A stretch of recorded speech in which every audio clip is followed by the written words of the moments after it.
everybody, welcome to Rumseygames, and we're here to play The Light in the Darkness. Looks very cool, seen some screenshots, but don't know what the story is about. So, without further ado, we'll see what The Light in the Darkness is all about. July 6th, 1938, with Nazi Germany exiling Austria, President Franklin D. Roosevelt proposed in a national conference to meet and come up with a solution for the growing number of Jewish refugees fleeing the Third Reich. Although Roosevelt was not in attendance himself, representatives from 23 countries, 6 from European Democratic nations, the Latin American nations, Australia, and New Zealand, all met in Irvine, France from July 6th through July 15th, 1938 to discuss the admission of the refugees.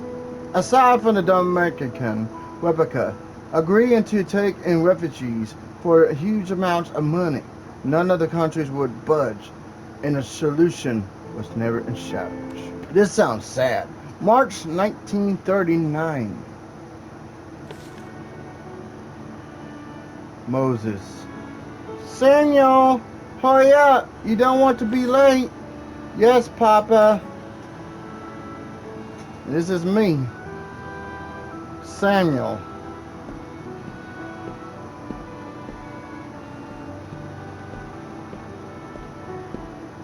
Very slow walking.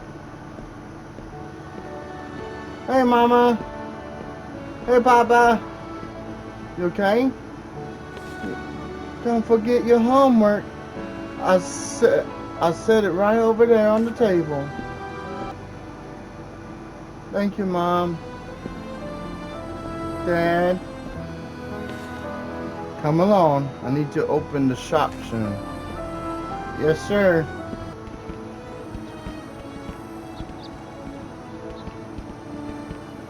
There we go. How you doing? Going to school. We look very depressed. Especially my mother. Just looks very depressed. This must be our shop. Have a good day at school. I will, Papa.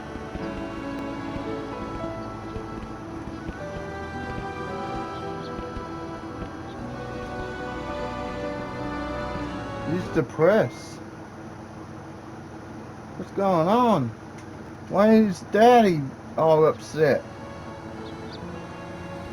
Now we're gonna run. Alright, good. Hello, Samuel. We're playing Jacket's Dirt. Do you want to play? Yes, please. Yes. How you play this? I never heard of it. Touch your nose. How do I touch my nose? Oh. Cool. That's okay. You'll get it next time. That was so much fun, but I have to get to my parents' shop. See you tomorrow. Bye. Shop.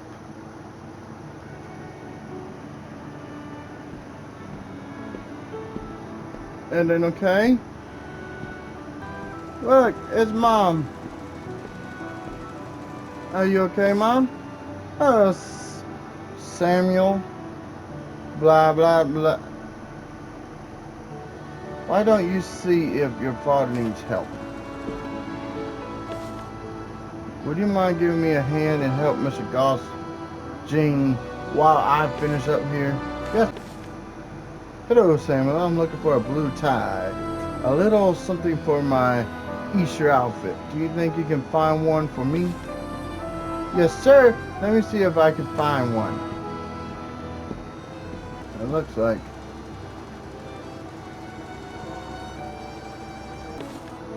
I'll be the sharpest man in church. Thank you. Anything else we can help you with? Oh, he's Moses. My papa's name. Okay. I'll just take the time for today. Thank you. Head on home and get ready for dinner while I close up shop. A letter. That don't sound good. Now the mom.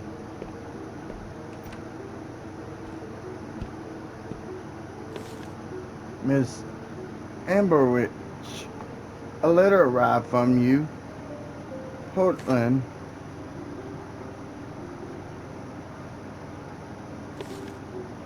Oh, from my mother? Thank you, Marie. Do you know what your family would do if Germany starts a war with Poland?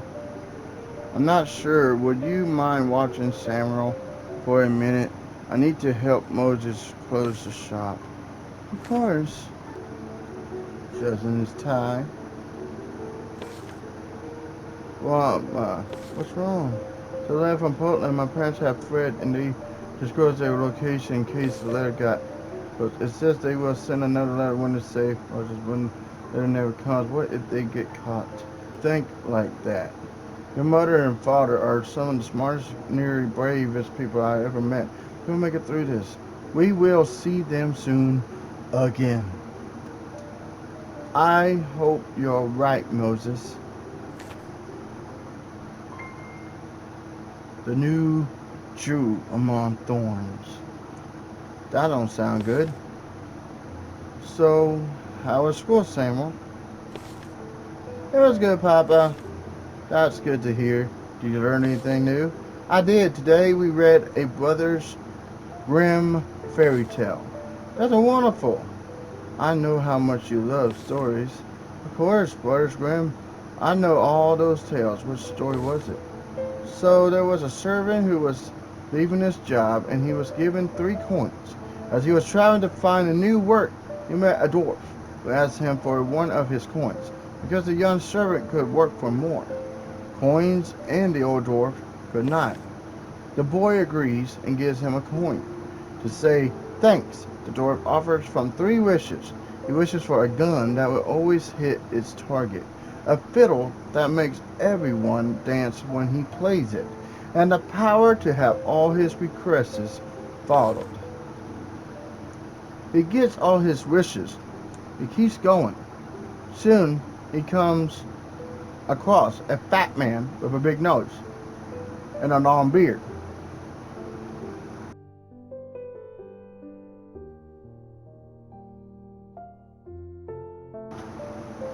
Says he wants a bird singing in the trees.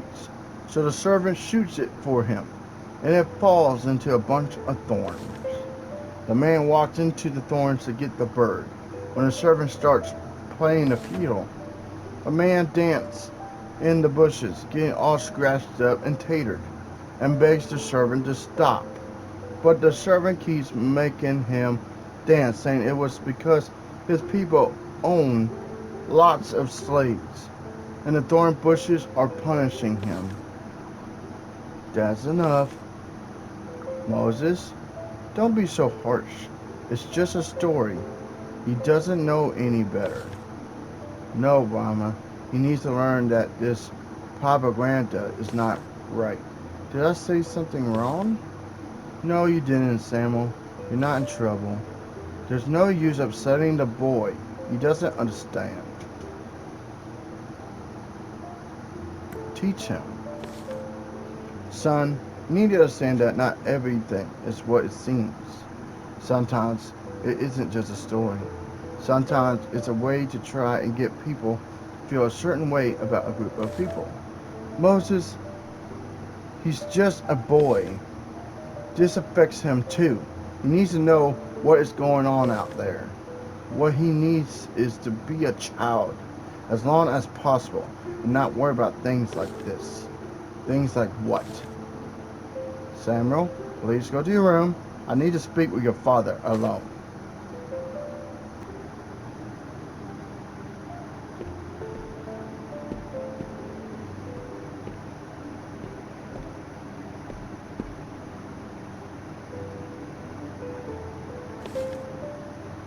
Samuel, I need you to understand that there are people out there who want to hurt Jews just because they are Jewish. And sometimes they use mean pictures and sometimes stories like the one you learned about today to convince people that Jews are bad people. I have something for you. I know how much you like fairy tales and foxes, so I got you this book about a brave fox called Bernard. He was my favorite when I was a boy. I love it. Thank you, Papa. May 1939. This is very depressing. I'm sorry I'm not speaking in a happy tone. Look, Samuel, spring, the beautiful beginning, bringing new life. Looks nice. In a time of renewal. Do you know what the Yiddish word for blossom is? I don't. It's Brahma? Oh, so it's Brahma. Just like mother's name. Yep, exactly. Blossoms are a promise of new beginnings. No matter what happens, spring always comes, and with it, hope. September 1st of 1939. The Polish troops are fighting back against the Germans, but they are overwhelmed. Dresden has been taken by the rich.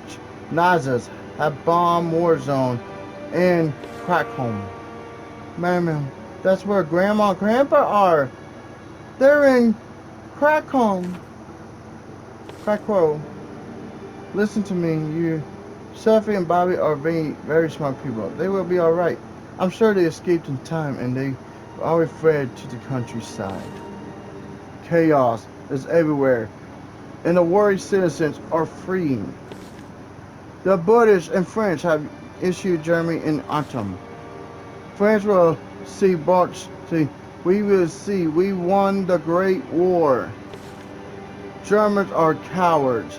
Ba la France. Ba la France. They will be alright. Why don't you go back to your room and read your book for a while? I'll be in there shortly to tuck you in. Yes, ma'am.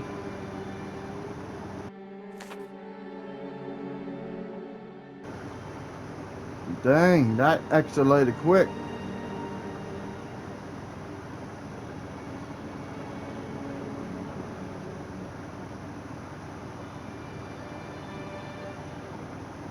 May 10th of 1940.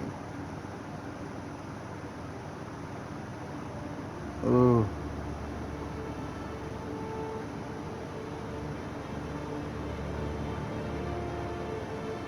This is like the Great Depression, ain't it? The Civil War, Cold War, World War One and Two. I'm not very good with my history. I know what the wars, but I don't know what each timeline are.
July 1940.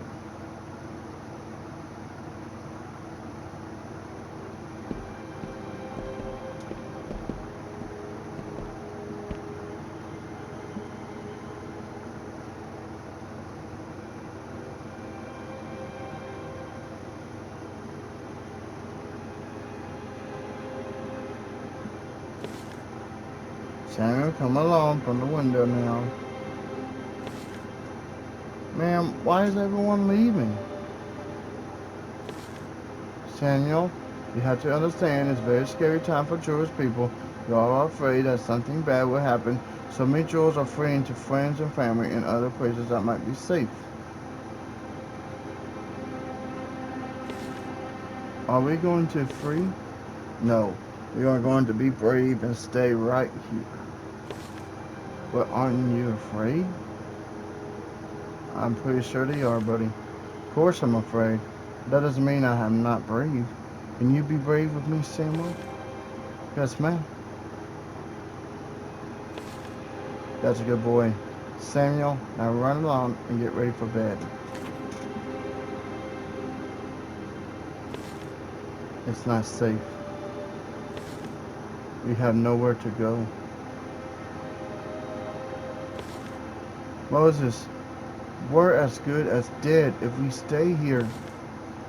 What choice do we have? He's hearing it. There has to be somewhere. What about the UK? Or we could go to America. You know that won't work. They're denying us by the Dodgers and finding any excuse to turn us away, going as far as label us spies. It's best that we stay right here to stay rather than risk being caught, or at very least becoming homeless with no place to go. Well, right now we're about to be a place to go, huh? I'm not letting my son live on the streets just because you're paranoid. Wow!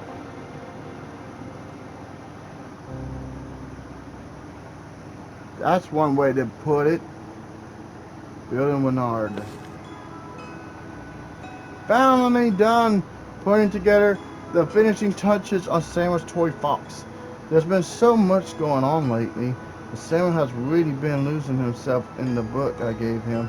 I figured he could use a friend. This is cool. Now, let's see where do we start? I suppose we should start with the body, of course. He's perfect, better than I expected. Samuel will love this. Looks good. Better than what I could do. Samuel, I got something for you. Oh, my son. Just the boy I wanted to see. Now tell me, have you been enjoying the book I gave you? I have, Papa. Bernard is so fun and so brave. He is. You're absolutely right. I've been enjoying it so much. I read it almost 3 times now. It's my favorite. You guys have a favorite book you guys like to read? Which is why I made you this.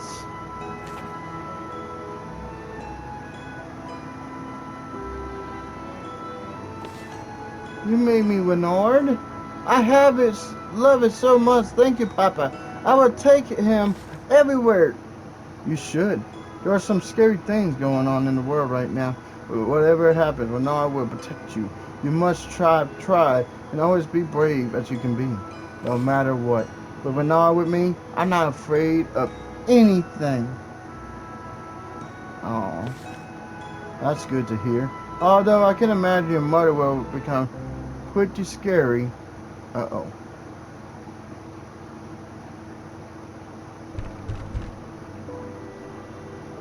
This ain't good. What did it say? March something?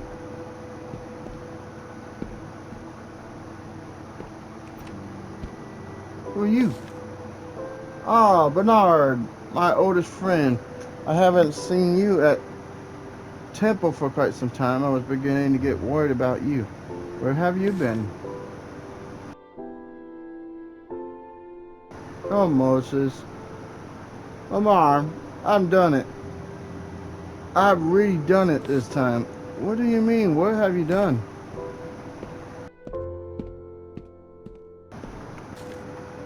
I found her. I found the one. You always think you found the one.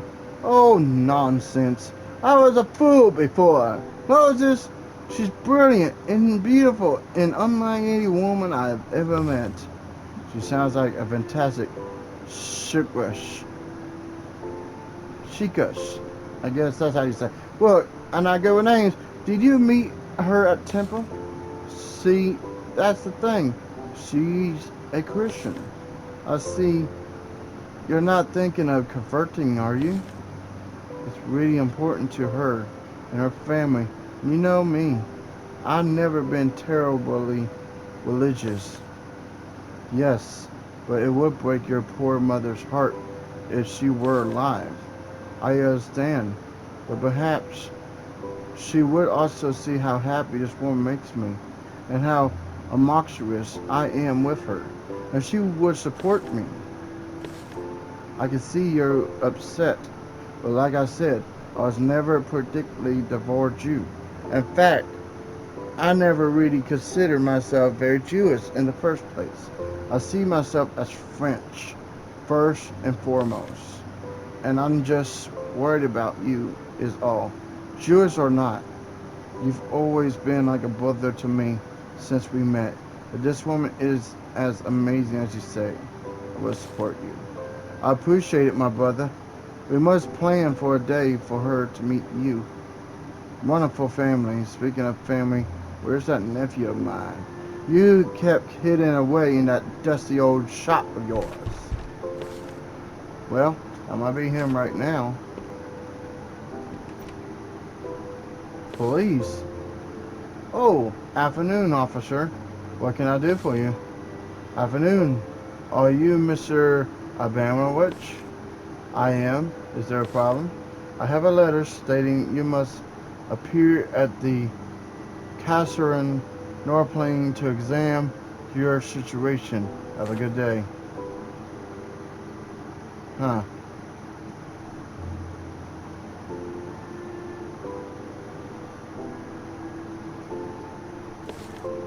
One moment, officer. I don't understand. Have I done something wrong? No, sir. We are evaluating immigrant status. It's simply protocol. Excuse me.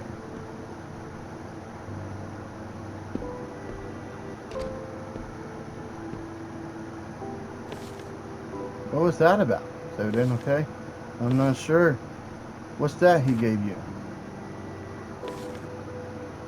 You're being summoned to do what? You must appear because you're a Polish immigrant? You're French now, as French as I am. This is outrageous. You're not thinking of going, are you? I'm not sure. I am a law-abiding citizen, and this is official order. If I don't go, the consequences may be dire.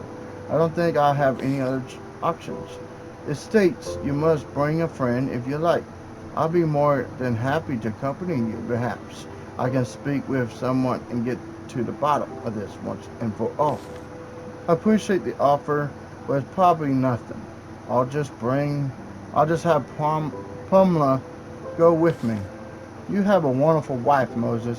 Why don't I bring over my future bride to meet her when this all blows over? Bernard, you poor scum, bring her over.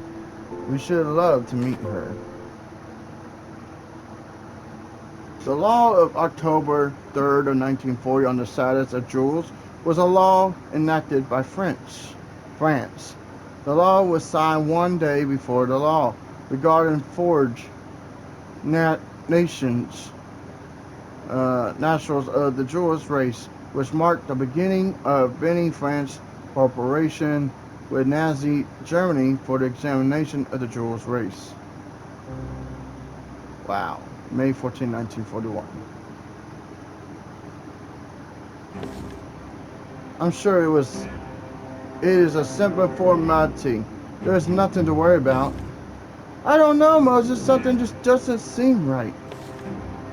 The paper reads Mr. Amaridge is invited to present himself in person, heard by one of the members of the family or by one friend, or at 7 in the morning on May 14, 1941 for an examination of the situation. He is asked to provide an identification. Those who do not present themselves on the set day and are liable for the most severe circations. This doesn't sound like a formality. What do you mean? I just don't see how you don't find this suspicious. Woo, she's getting... Maybe you're right, but if I don't go, I would be in a lot of trouble. But we really should leave. I don't want to be late. She might have a point. That's a lot of people. I am Moses Amberbench, here to report for my examination. Wait in here and stand by for further information. You, take this. You are to run home and grab these items. Return with them as soon as possible. Why is my husband going eat somewhere? I'm not at liberty to say. Next! Oh, they did show me. Okay. She's just running. Alright. Wine glass.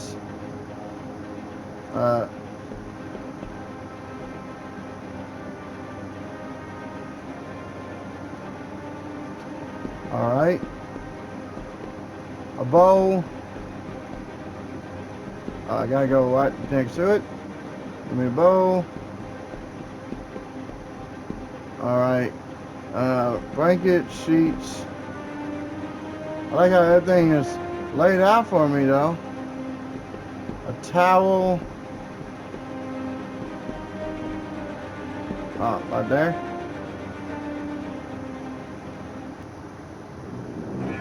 Is that a towel? Well, I guess it's gonna be. Alright. We got everything. So, let's go back. What is this about? We are holding him to review his situation. This is a standard protocol. Turn home, and we will contact with you shortly. All that running, and then you're gonna just say, oh, go home. Photo from the Green Ticket Roundup. First mass arrest of Jules by Vinci French. Wow. Train to Pivoverge.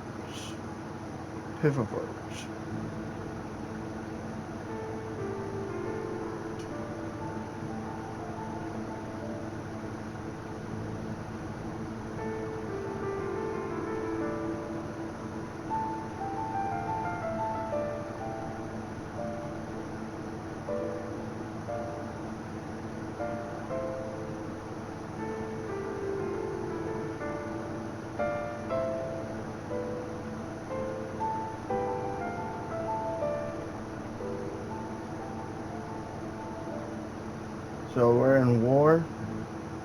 Is that what this is? German failed achieve. Jewish achieve. Jewish men arriving at the Pivoverge translate camp in French. Good Lord. The last letter.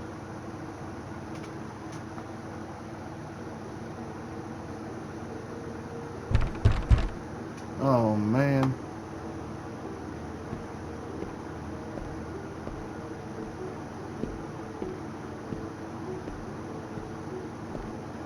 Aww. She's hurt.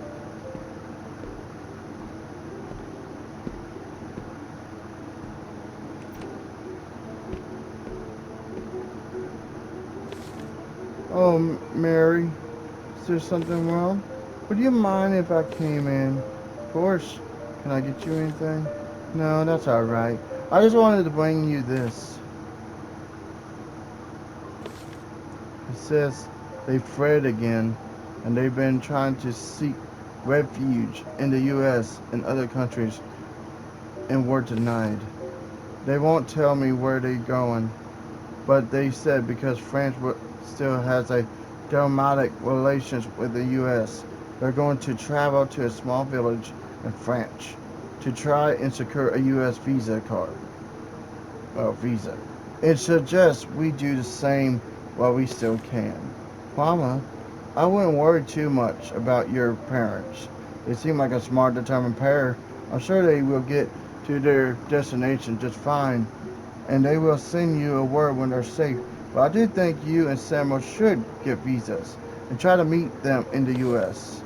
I can't free. Not without Moses. I can't just leave him. Listen to me. You can't be worrying about your parents or your husband at a time like this. The way things are going, the only thing you should be worrying about is safety and the well-being of your son. You think I'm not worried about the well-being of my son, Mary? What if they catch wind that Sarah and I are trying to get a visa to the U.S. and they show up tomorrow and take us away? Let's say by some miracle we do get visas. Then what? We get on a boat and sail to America just to get turned away? It's better than staying here like sitting ducks and handing your son over to the Vinci government. Marie, I appreciate your advice. I really do. But I need to go and open up the shop now. Excuse me. 1941. She probably should have listened though. I don't know. I don't know where America was at during that time.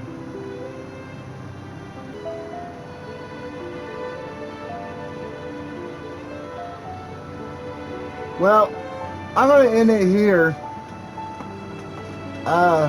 Let me know what you guys think.